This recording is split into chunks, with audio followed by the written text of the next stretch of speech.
तो अपने गुरु मोहित शौर्य जी की कुछ पंक्तियों से मैं आगाज़ करना चाहूँगा कि उजड़े चमन में खिला हूँ मगर फूल ताज़ा हूँ,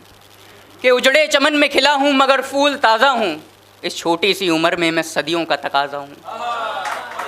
और दो पल हवा के झोंके क्या मेरी हस्ती मिटाएंगे, गमों की आंधियों के अभावों में पला मैं राजा हूँ।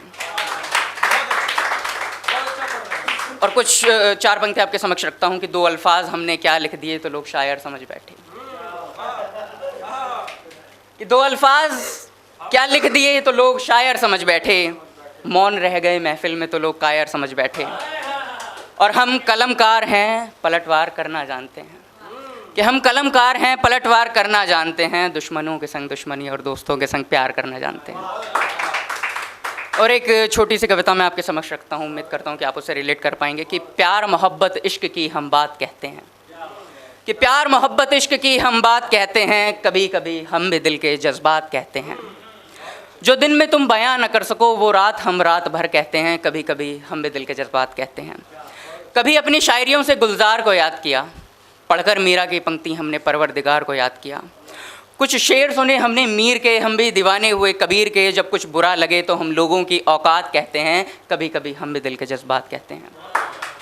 और अंत की चार पंक्तियां मैं उन लोगों को समर्पित करता हूं जिन्होंने अपनी सोच को, अपने विचार को केवल अपनी डायरी में नहीं, अपने शहर में नहीं, अपने देश में नहीं, बल्कि अलग अलग देशों में जाकर हिंदी साहित्य का परिचय दिया। तो सुनिएगा कि प्यार कहा, इश्क कहा, संस्कृति कही, संस्कार कहा, कि प्यार कहा, इश्क कहा, संस्कृति कही, संस्कार कहा, गर्व है हर उस लेखक पर जिसने अपने शब्दों को सात समंदर पार कहा, कभी बारिश के रिमझिम तो कभी बरसात कहते हैं, कभी कभी हम भी दिल के जज्बात कहते हैं। और चार पंक्तियाँ बस आपके समक्ष रखता हूँ कि उन वीर सपूतों की मैं गाथा गाने निकला हूँ, घर से क्यों निकलते हैं हम, कि उन वीर सपूतों की मैं गाथा गाने निकला हूँ, देश के हर युवा में जोश जगाने निकला हूँ, हम भी हिंसा की सारी मर्यादाओं को लागेंगे, गद्दारों की छाती पर चढ़कर तिरंगा गाड़ेंगे। कि मूंछों पर ताव था,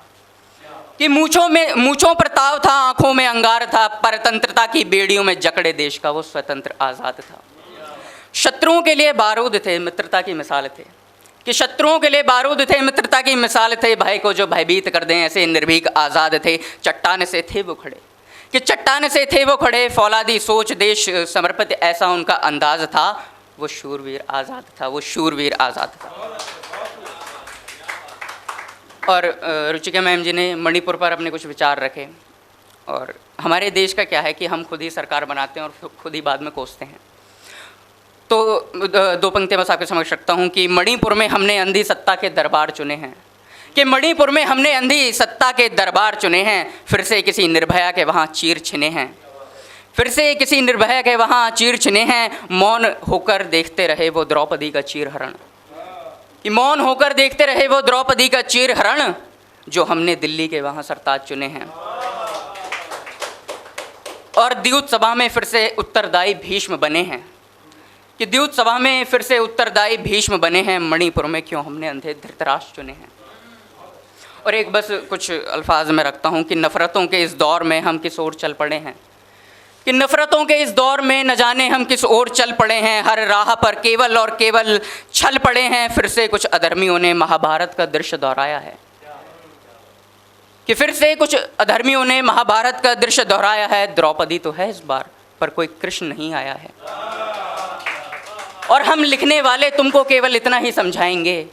कि हम लिखने वाले तुमको केवल इतना ही समझाएंगे, उठो द्रौपदी शस्त्र उठा लो, गोविंद नहीं आएंगे।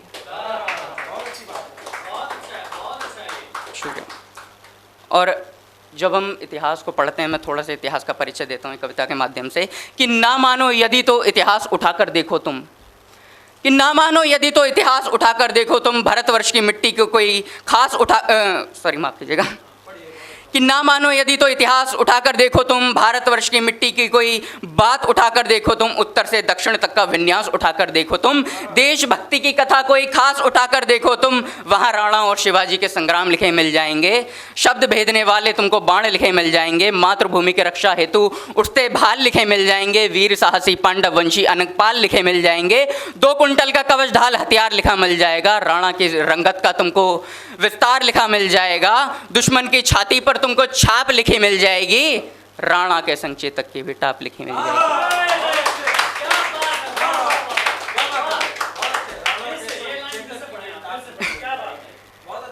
कि दुश्मन की छाती पर तुमको छाप लिखी मिल जाएगी, कि दुश्मन की छाती पर तुमको छाप लिखी मिल जाएगी, राणा के संग चेतक की भी टाप लिखी मिल जाएगी। और अभी 20 जुलाई को अनंगपाल तोमर जी की जयंती थी। मैं खुद एक तोमर हूँ और एक कविता, छोटी सी कविता लिखी थी और परिचय के उनके परिचय देता हूँ मैं कि ना प्राणों का है भय उन्हें, रण में खड़े निर्भीक हैं। कि ना प्राणों का है भय उन्हें, रण में खड़े निर्भीक हैं। युद्ध कौशल रण कौशल में पारंगत वीर हैं। सामने हो शत्रु यदि तलवार लिए या धनुर्धारी हो, उस योद्धा से आखिर कौन जीत सकता है जो वंशज गांडीवधारी हो। अंत में बस इतना कहूँगा कि इस वीर धरा पर जन्म लिया एहसान मानता हूँ, कि इस वीर धरा पर जन्म लिया एहसान मानता हूँ। कितनी माताओं ने जौहर किया वो बलिदान जानता हूँ। कट गए सर कई पर सर वो झुके नहीं, वो स्वाभिमान जानता हूँ। मैं राजपूत हूँ, महाराणा को भगवान मानता हूँ। और इसी के साथ मैं अपनी वाणी को विराम देता हूँ। बहुत बहुत आभार। अगर आप ये वीडियो YouTube पर देख रहे हैं तो हमारे चैनल को सब्सक्राइब करें और बेल आइकन को दबाना ना भूलें। अगर आप Facebook पर ये वीडियो देख रहे हैं तो हमारे पेज को लाइक करें।